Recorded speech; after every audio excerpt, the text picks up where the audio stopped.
السلام عليكم ورحمة الله وبركاته. وصفة النهاردة البانيه بتاع الشركات اللي بنشتريه جاهز من اي هايبر او سوبر ماركت. هنعمله بطريقة سهلة جدا، طبعا كبار وصغيرين بيحبوه. هنعمله بطريقة سهلة وبسيطة وكمان في البيت. مش قادرة اوصف لكم، طعمه جميل جدا. اتمنى تشوفوا الوصفة وتعجبكم وتجربوها. ما تنسوش لو اول مرة تشوفوني تفعلوا زر الاشتراك، الزر الاحمر تحت الفيديو، ولايك للفيديو لو عجبكم. وما تنسوش تفعلوا زر الجرس علشان يوصل لكم جميع وصفاتي. ويلا بينا نشوف هنعمل ايه مع بعض.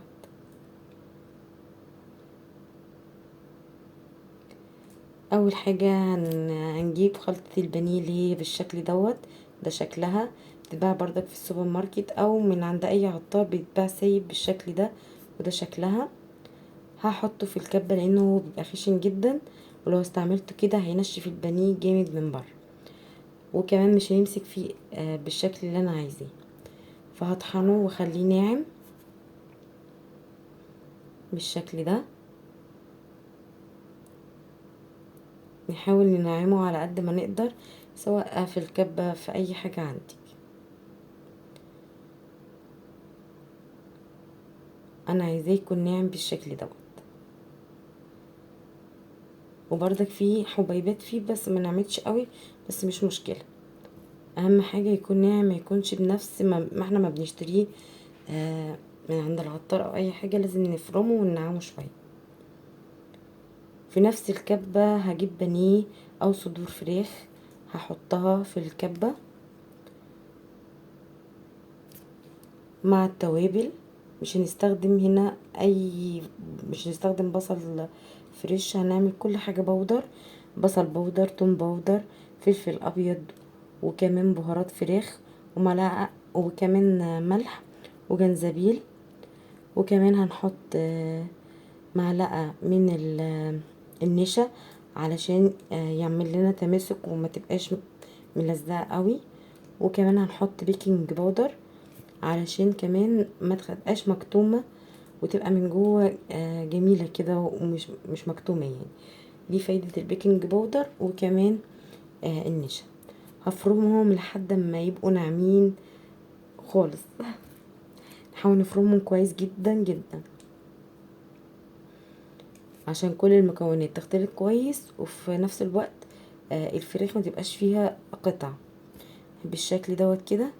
شايفين؟ بصوا ناعمة ازاي، وفيها كمان تلزيقة بسيطة، وهقول لكم هنتفادى التلزيق دوت في التشكيل ازاي.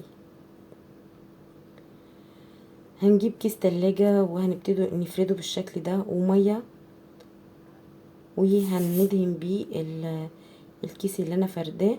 وهناخد قطعة، ممكن تعملي قطعة كبيرة وتفرديها بايدك او بالنشابة زي ما تحبي.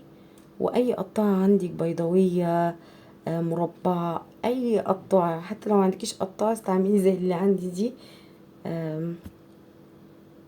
ممكن تستخدميها وتقطعيها بالشكل ده، او بسكينة كمان تقطعي مستطيلات بالشكل ده. وهتيجي من الحتة الجزء اللي تحت، هتبلي ايديكي بالشكل دوت، وهتديها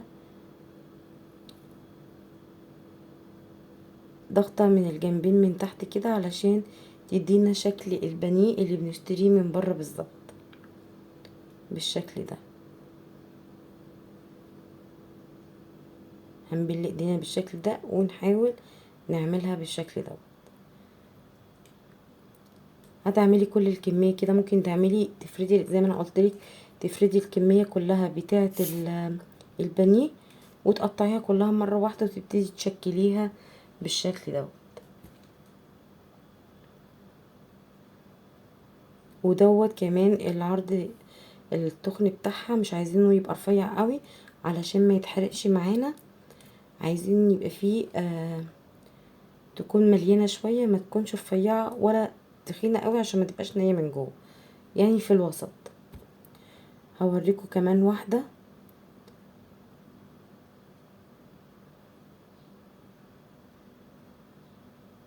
اي بقى قطعة تطلع منها تبتدي تسويها. لو مش راضية تتسوى معاكي برضك تبلي ايدك مية وتبتدي تساوي من كل الجوانب بالشكل ده. ونيجي عند الحتة اللي تحت نعملها بصبعنا او بكف ايدينا بالشكل دوت كده علشان تاخد شكل البانيه بالظبط.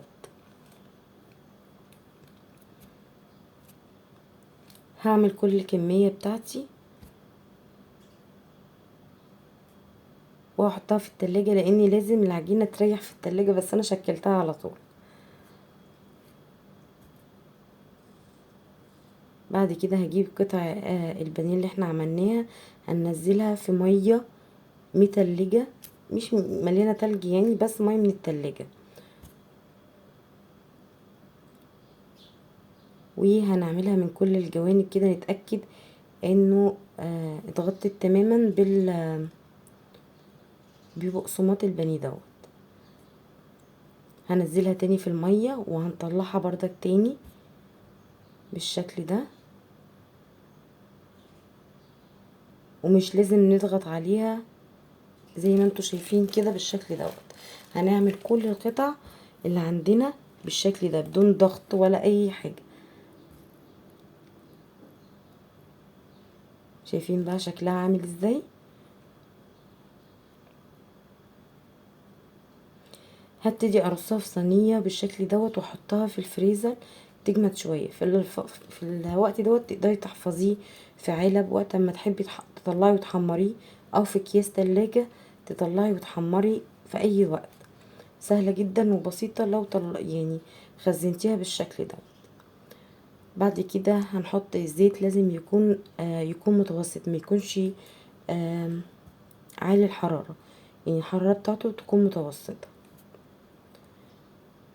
وما ننزلش الكمية كلها لو كنا لسه مخرجينها من التلاجة. نحط قطعة قطعة كده، وبين قطعة وقطعة يعني 10 ثواني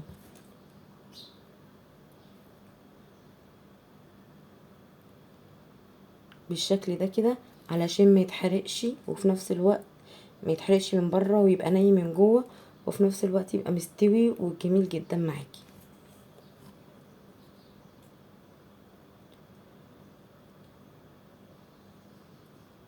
لو حسيتي ان النار عالية، يعني الزيت سخن قوي منك، وطي النار شوية، وبيطلع شايفين شكله كأنك جايباه ومحمراه طلعاه من الطاسة. شايفين؟ وطعمه كمان جميل جدا. هنطلع الكمية بقى كلها واوريكم شكله زي ما انتوا شايفين كده، شكله وطعمه جميل جدا.